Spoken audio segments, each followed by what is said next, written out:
Bonjour, bienvenue à Caracas, bienvenue pour cet entretien exclusif avec Delcy Rodriguez, la présidente de l'Assemblée nationale constituante du Venezuela. Bienvenue. Merci. Merci beaucoup de cette invitation. Nous allons parler de la situation au Venezuela et dans la région, à commencer donc par le Venezuela, sa situation politique encore très polarisée, la situation économique très difficile, et je souhaiterais commencer par cette Assemblée nationale constituante. Pour l'opposition, pour bon nombre de pays de la région, pour beaucoup de pays occidentaux, c'est illégal, inconstitutionnel.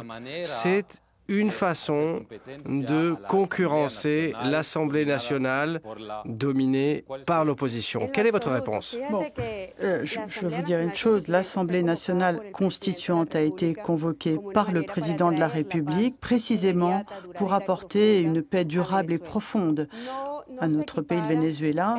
Et on ne peut pas comparer ça avec, si vous voulez, le pouvoir constitué de cette assemblée plus classique. On ne peut pas le comparer à l'Assemblée nationale constituante, qui est vraiment un processus qui a été voulu comme un processus d'expression démocratique. Et, vous savez, au milieu de la violence, de troubles, de moments difficiles, on a fait en sorte, côté opposition, à faire en sorte donc que les Vénézuéliens ne puissent pas aller voter et exprimer leur opinion politique, ils ne puissent pas exercer pacifiquement leur droit à voter, à exprimer leurs sentiments. Et en dépit de tout cela, une grande majorité de Vénézuéliens s'est rendue aux urnes, plus de 8 millions de personnes, et ont voté pour cette Assemblée nationale constituante. Et comme par hasard, à cette date du 30 juillet, où donc l'Assemblée nationale constituante a été officiellement instituée, toutes les violences ont cessé. Mais pour l'opposition, c'est une façon d'imposer une dictature. Alors on dit oui, on va rédiger une nouvelle constitution, mais en fait, votre Assemblée a beaucoup de pouvoir. Elle peut promulguer des lois, elle peut changer beaucoup de choses. Et on dit d'elle qu'elle est le bras armé de la dictature. Écoutez, le fait que l'opposition, et pas toute l'opposition, une petite partie de l'opposition refuse le dialogue, ça ne veut pas dire pour autant qu'il n'y ait pas un avis majoritaire dans ce pays. Regardez par exemple, lorsqu'il y a eu les élections justement pour instituer cette Assemblée constituante, eh bien, on a eu des élections justement pour désigner les gouverneurs. Tous les gens de l'opposition se sont inscrits, ont brigué et ils n'ont obtenu que 5 circonscriptions. Or, sur ces 5 gouverneurs, 4 de ces gens, de l'opposition donc, eh bien ces gens-là, ils ont prêté serment justement devant l'Assemblée nationale constituante pour ensuite aller travailler dans leur circonscription et prêter serment là-bas. Alors il semble à présent qu'il y ait une phase de répression contre certains leaders de l'opposition. Freddy Guevara, vice-président de l'Assemblée nationale.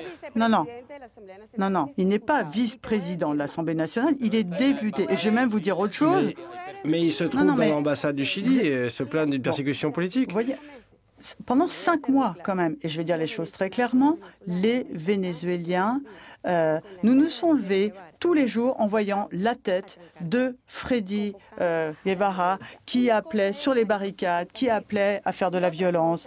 Alors, faire une manifestation pacifique, c'est une chose, mais s'en prendre à l'ordre public, voire mener des actions à visée terroriste. Les terroristes ? Non, pas terroriste. Je ne sais pas ce que je dis, mais ça retombe sur la population. Vous vous rendez pas compte combien de gens ici sont morts parce qu'ils n'ont pas pu arriver jusqu'à l'hôpital, parce que leur rue était fermée, par exemple. Bon, il y a eu aussi de la violence de la part des forces de sécurité, des collectifs. Je veux dire la chose vraiment. Il y a eu des actions pour essayer de limiter, de maîtriser la violence. Et plus que limiter la violence. Donc je le disais, des agents de l'État parfois ont violé les droits de l'homme. Ces gens qui maintenant sont traduits devant les tribunaux et ils vont être poursuivis. Donc ça, c'est pas. D'ailleurs, je vous remercie de m'accorder cet entretien parce que ça me donne la possibilité de dire à tout le monde. Parce que les gens disent quoi? On dit non, on a fait de la répression, on n'a pas essayé de juste limiter la violence.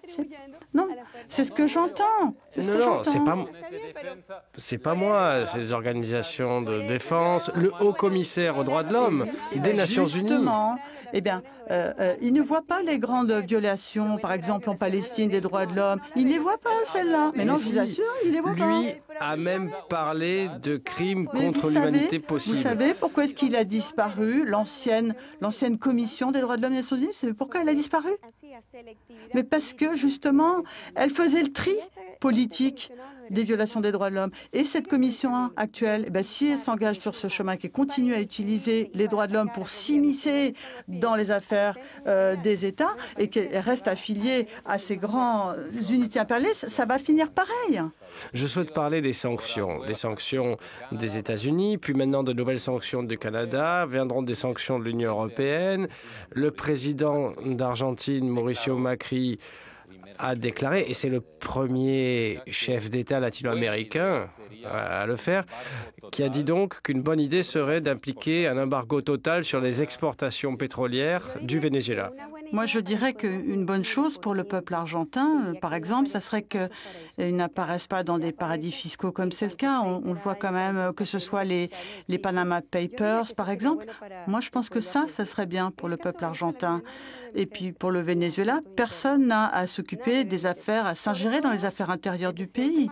Encore moins le président Macri, qui quand même est un véritable franchisé du système des États-Unis. Il défend les intérêts des grandes transnationales, du grand capital. Embargo pétrolier qui serait une catastrophe pour le Venezuela. Moi, je dirais qu'encore plus pour les États-Unis, je vous le répète, grâce aux sanctions, le Venezuela est en train de rompre avec l'hégémonie des États-Unis et du dollar dans notre pays. Alors, je veux dire, au plan politique, on a été les premiers pays à rompre avec l'Organisation des États d'Amérique du Sud et des États d'Amérique. Et je crois qu'un embargo, franchement, ça toucherait davantage les États-Unis, en particulier tous ces secteurs qui ont porté le président Trump au pouvoir. Le problème de la dette, n'est-ce pas? Une partie de la dette a été remboursée la semaine passée. Le président a annoncé une restructuration, un refinancement de la dette. Ça veut dire, tout à fait simplement, que le Venezuela est en faillite. Il ne peut pas payer sa dette. Non, pas forcément. C'est très clair. Le Venezuela, non. Le Venezuela a demandé la restructuration. Parce qu'il ne peut plus payer. Et on va donc faire cette restructuration. Je ne vais pas dire plus que ce qu'a dit le président de la République. Je ne peux pas aller plus loin que lui, mais je peux dire en tout cas que ça va marcher. Hyperinflation. Alors, l'Assemblée nationale dit qu'il y a plus de 1000% d'inflation cette année. Alors, on n'a pas de données publiques. Je ne sais pas pourquoi. C'est quelque chose d'un peu incroyable. Mais hyperinflation, donc, il suffit de parler avec les gens dans la rue.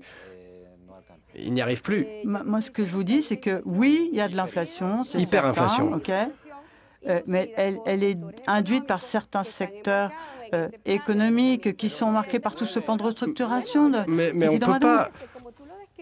Non. Mais